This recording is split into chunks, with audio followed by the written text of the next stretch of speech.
Hello प्यारे दोस्तों, आज मैं आपके लिए लाया हूँ पैसिव इनकम की एक ऐसी सीरीज़ जो कि पर्सनल फाइनेंस में मेरी बहुत फेवरेट है।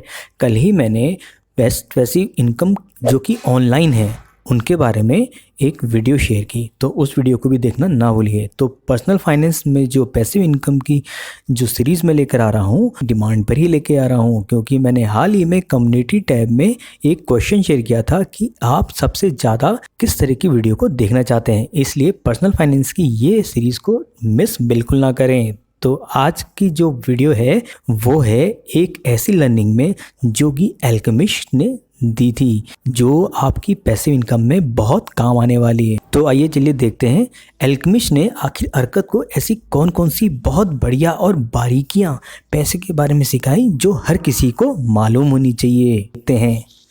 तरह पैसे के भी नियम होते हैं जिन्हें आप अच्छे से जान लेते हो और अपनी जिंदगी में उतार भी लेते हो। ये पक्का श्योर है कि आप भी आने वाले समय में पक्का अमीर हो सकते हो और अपना बैंक बैलेंस भी बढ़ा सकते हो। The richest man of Babylon के नियम आज भी इतने ही इफेक्टिव और कारगर हैं जितने पुराने समय में हुआ करते थे। इस बुक से काफी लोगों को फायदा हुआ है।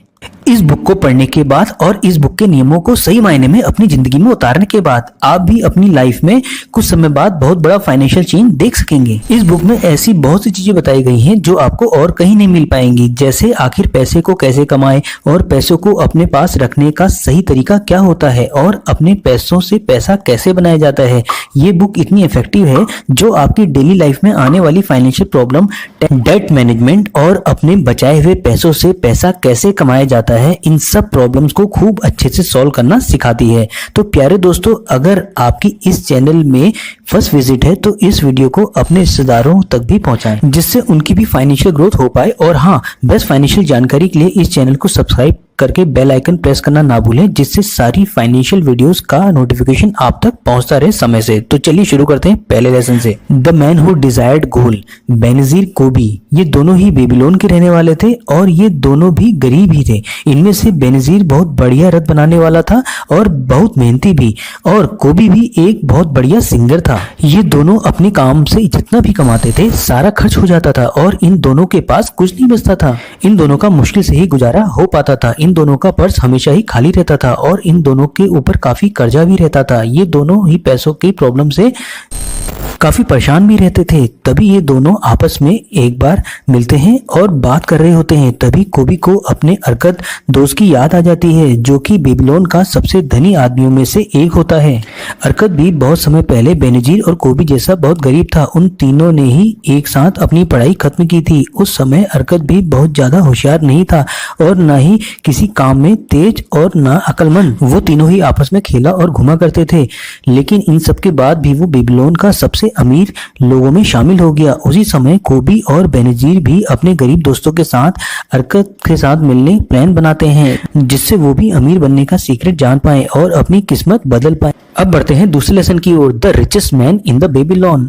अर्कत बेबीलोन का सबसे अमीर आदमी था। वो अपनी वेल्थ और काइंडनेस के कारण काफी दूर तक फेमस भी था। वो अपनी वेल्थ गरीबों के साथ पूरी दिल के साथ दान करता था और बहुत ज्यादा खर्च भी करता था, लेकिन इन सब के बावजूद भी अर्कत की दौलत कभी भी कम नहीं होती थी, उल्टा और तेजी के साथ ग्रो होती जा रही थी। एक बार बेनजीर कोबी अर्कत के आलीशान महल में आए। तब बेनजीर और कोबी ने अर्कत से पूछा, जब तुम भी हमारी तरह गरीब थे तब तुमने ऐसा आखिर क्या किया जिससे तुम बेबीलोन के रिचेस्ट पर्सन बन गए। तब अर्कत कहता है, अगर तुम लोगों को पैसे में दिक्कत आ रही है, इसका मतलब ये हुआ तुम अभी तक दौलत को इकट्ठा करने के सही नियमों को सही से नहीं जानते हो या फिर इन नियमों का पालन नहीं करते हो। अर्कत इसी बात पर अपनी स्टोरी बताना शुरू कर देता है।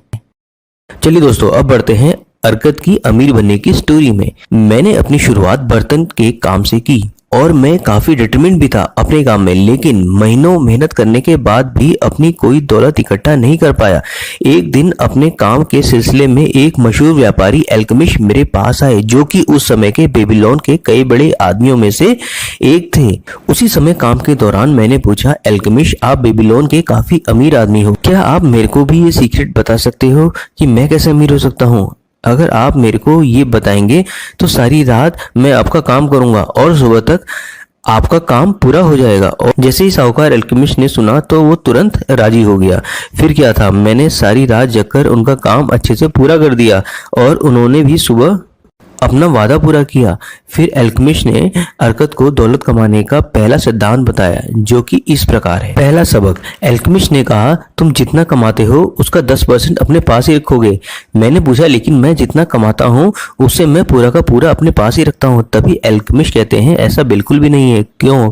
तुम बेबीलोन में रहकर खाने के पैसे नहीं देते? क्या तुम कपड़े खरीदने के बाद उसके पैसे नहीं देते? क्या तुम बेबीलोन में बिना पैसे खर्च किए जिंदा रह सकते हो? तुम्हारी पिछले महीने या पिछले साल की कमाई कहाँ है? तुम बाकी सबको तो पैसे देते हो, लेकिन अपने आप को नहीं। तुम अपने को छोड़कर बाकी सबके लिए मेहनत करते हो और उनके लिए कमाते हो।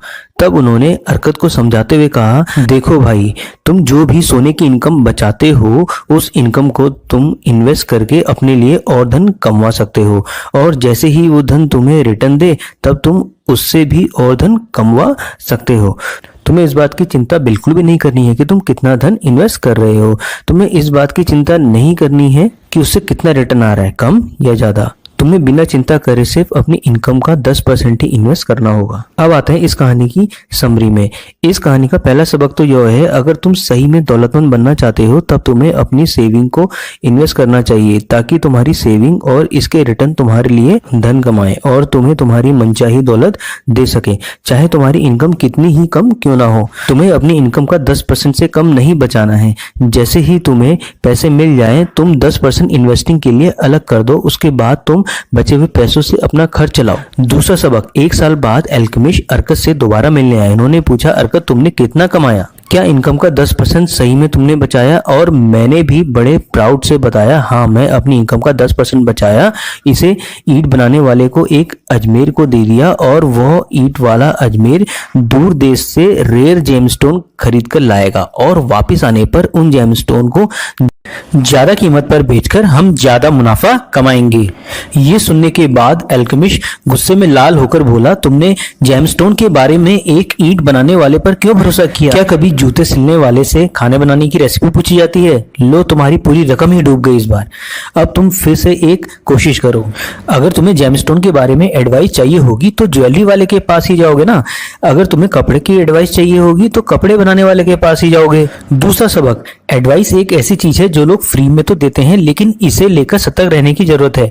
तुमको सिर्फ उनसे ही एडवाइस लेनी चाहिए जो व्यक्ति उस काम में स्किलफुल हो और उस काम को बढ़िया तरीके से करता हो। जो व्यक्ति अपनी सेविंग के बारे में गलत और अनएक्सपीरियंस लोगों से एडवाइस लेता है वो अपनी सेविंग उन लोगों के कारण गंवा देता है। इतना कहकर अल्केमिस्ट वहां से चले जाते हैं।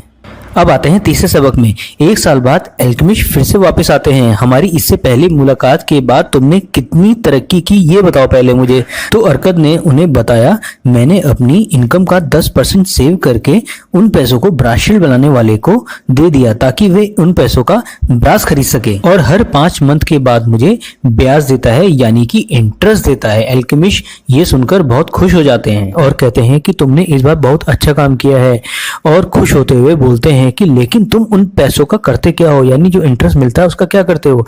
फिर उसने कहा, मैं इससे अच्छी अच्छी चीजें खरीदता हूँ और खूब जश्न मनाता हूँ। ये बात सुनकर अल्केमिस्ट हंसते हुए कहते हैं, तुम अपनी सेविंग के रिटर्न को खर्च कर रहे हो, लेकिन ऐसे में तुम उस रिटर्न से और ज्यादा धन कैसे कमा पाओगे, और तुम उस धन से और भी ज्यादा धन कैसे कमा पाओगे? अब सीक्रेट सुनो, तुम्हें अपने रिटर्न से धन की खूब सारी सेना बनानी है। उसके बाद तुम काफी बेहतरीन जश्न बना सकते हो आसानी से। अब बढ़ते हैं तीसरे सबक की ओर। अपने इन्वेस्टिंग से मिलने वाले इंटरेस्ट को यानी इनकम को खर्च नहीं करना है, उसे दोबारा इन्वेस्ट और री इन्वेस्ट करना है, जिससे वो आपके लिए और ज्यादा कमा सकें। कुछ सालों तक ये करना ही होगा। ऐसा करने से तुम्हारे पास धन की एक सेना तैयार हो जाएगी। 2 साल बाद अल्केमिस्ट फिर से अरकत से मिलने आए। उन्होंने अरकत से पूछा, क्या तुम्हें मनचाही दौलत मिल गई? तो मैंने कहा, उतनी तो नहीं हो पाई, हाँ, लेकिन मैंने कुछ संपत्ति तो जरूर जोड़ ली है जो अब मेरे लिए इंटरेस्ट कमाती है। अरकत कहता है कि मैं अमीर बना क्योंकि मेरे अंदर अमीर बनने का डिजायर और डिटर्मिनेशन था। मैं जो भी काम करता हूँ उसे खत्म ही करता हूँ, चाहे वो काम कितना ही छोटा या बड़ा क्यों ना हो। अरकत ने अपने गरीब दोस्तों बेनजीर कोबी के साथ उनके दोस्तों को भी यही कदम उठाने की एडवाइस दी। पहली, अपनी इनकम का 10% सेव करें और सेविंग 10% से कम नहीं होनी चाहिए। दूसरी, अपनी बचत या सेविंग का इन्वेस्ट जरूर करें। जल्दी अमीर बनने के चक्कर में शॉर्टकट और फ्रॉड के चक्कर में ना पड़ें। तीसरा, इंश्योरेंस करवाएं ताकि अगर आपको कुछ होता है तो आपके बाद आपकी फैमिली सेव रहे। चौथा, उन्हीं लोगों से एडवाइस लें जो उस फील्ड पे नॉलेज या एक्सपीरियंस रखते हों। पांचवा, अपनी कैपेसिटी के अनुसार ही मेहनत और सेविंग को करें, उससे ज़्यादा नहीं। हद से ज़्यादा कंजूस ना बने। जब तक आप इस दुनिया में हैं तब तक आप अपनी लाइफ को एंजॉय जरूर करें। अब आते हैं लेसन नंबर 3 में, 7 cures for a lean purse. प्यारे दोस्तों, बेबीलोन एक काफी वेल्दी शहर था। इसका मुख्य कारण यहाँ के रहने वाले लोग थे जो बहुत समझदार थे और इन्होंने भी अमीर बनने के सीक्रेट सीख लिए थे। वो सब काफी बढ़िया और बेहतरीन जिंदगी जीते थे। एक बार वहां के सम्राट ऑर्गन को पता चला कि जो लोग अमीर हैं उनको तो अमीर बनने के सीक्रेट पता है, लेकिन उन लोगों का क्या जो अमीर नहीं बन पाए, क्योंकि उन लोगों को तो अमीर बनने के सीक्रेट पता ही नहीं थे। तो प्यारे दोस्तों, अगर आप सही में उन कंप्लीट 10 एसेट्स के बारे में जानना चाहते हैं तो कमेंट सेक्शन में जाकर कंप्लीट वीडियो को देखना ना भूलें, जिसका लिंक कमेंट सेक्शन में पिन किया हुआ है।